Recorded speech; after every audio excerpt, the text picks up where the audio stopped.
Friends, video నచ్చినట్లయితే like చేయండి, subscribe చేయండి.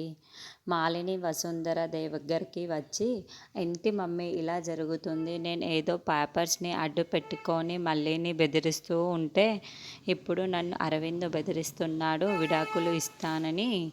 ఇప్పుడు నన్ను ఏం చేయమంటావు మమ్మీ అని చాలా బాధపడుతూ ఏడుస్తూ అక్కడున్న వాళ్ళ మమ్మీని అడుగుతూ ఉంటుంది.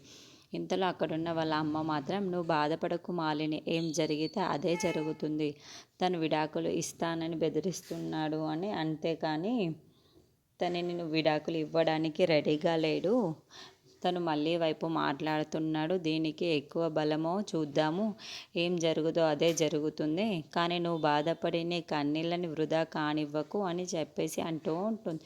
తను ఏడుస్తూ ఉంటే తన కన్నీటిని వసుంధరాదేవి తుడుస్తూ ఉంటుంది. ఇంతలో అక్కడున్న మళ్ళీ కాళ్ళను గౌతమ్ పట్టుకొని, మళ్ళీ నువ్వు మన బిడ్డని ఇవ్వడానికి వీల్లేదు, నేను చెప్పింది విను, మళ్ళీ నేను ఏదైనా చేస్తున్నాను అంటే అది మన బిడ్డకి ఏమి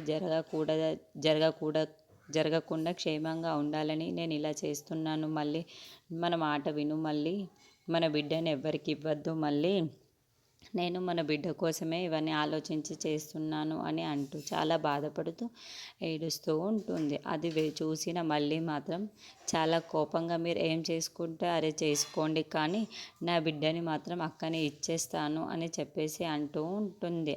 ఆ మాటలు వినగానే అక్కడున్న గౌతమ్ మాత్రం చాలా కోపంగా, మళ్ళీ నేను చెప్పిన మాటలు విను, మనం ఇద్దరం ఇప్పుడు వాళ్ళ ఇంటికి వెళ్ళి మాట్లాడుకొని ఏదో ఒకటి తేల్చుకుందాము, కానీ ఇప్పుడు నీ బిడ్డను ఇచ్చేస్తే మాత్రం నేను ఊరుకునేదే లేదు అని మాటలు వినగానే అక్కడున్న మళ్ళీ మాత్రం, నువ్వేం చేస్తావు అని అడుగుతూ ఉంటుంది. నువ్వు ఏం చేస్తానో, నువ్వు కానీ మన బిడ్డని ఇచ్చేస్తాను అంటే నేను ఆత్మహత్య చేసుకుంటాను మళ్ళీ అని అంటూ ఉంటాడు. ఆ మాటలు వినగానే అక్కడున్న మళ్ళీ మాత్రం ఒక్కసారికి షాక్ అయిపోయి, ఏంటి ఆత్మహత్య చేసుకుంటావా, అయితే చేసుకోండి, చనిపోండి అని అంటూ ఉంటుంది.